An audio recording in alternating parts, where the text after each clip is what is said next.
Seorang remaja wanita berinisial GN, 17, mencoba untuk meracuni ayah kandungnya.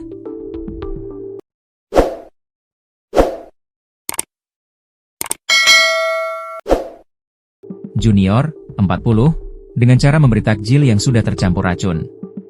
Insiden itu terjadi di Kabupaten Bone, Sulawesi Selatan, Sabtu, 1 Maret 2025. GN memberikan racun lewat takjil yang hendak disantap ayahnya. Kronologis kejadian bermula saat GN mendapat perintah dari seorang pria diduga pacarnya untuk meracuni ayahnya. Aksinya tersebut pun dijalankan pelaku pada Sabtu sekira pukul 19 WITA. GN mencampurkan racun dalam menu buka puasa ayahnya. Racun yang digunakan diduga dari sipermetrin atau racun serangga. Sipermetrin adalah piretroid sintetis yang digunakan sebagai insektisida dalam aplikasi pertanian komersial skala besar serta produk konsumen untuk keperluan rumah tangga. Dari informasi yang kami terima, si anak ini mencampurkan racun dalam takjil yang akan dipakai buka puasa oleh bapaknya.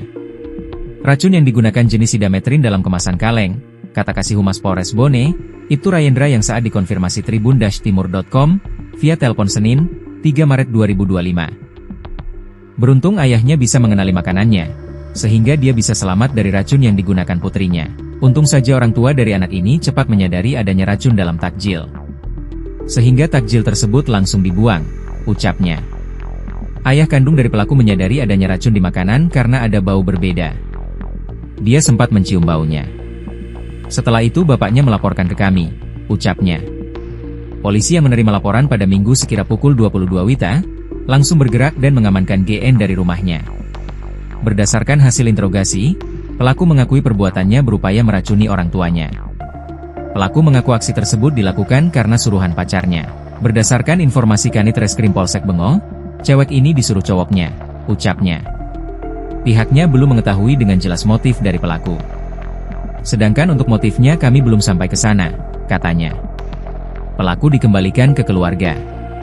Kini pelaku dikembalikan kepada keluarganya. Sempat diinterogasi di unit PPPA Polres Bone namun dikembalikan ke orang tuanya karena menolak dilaporkan.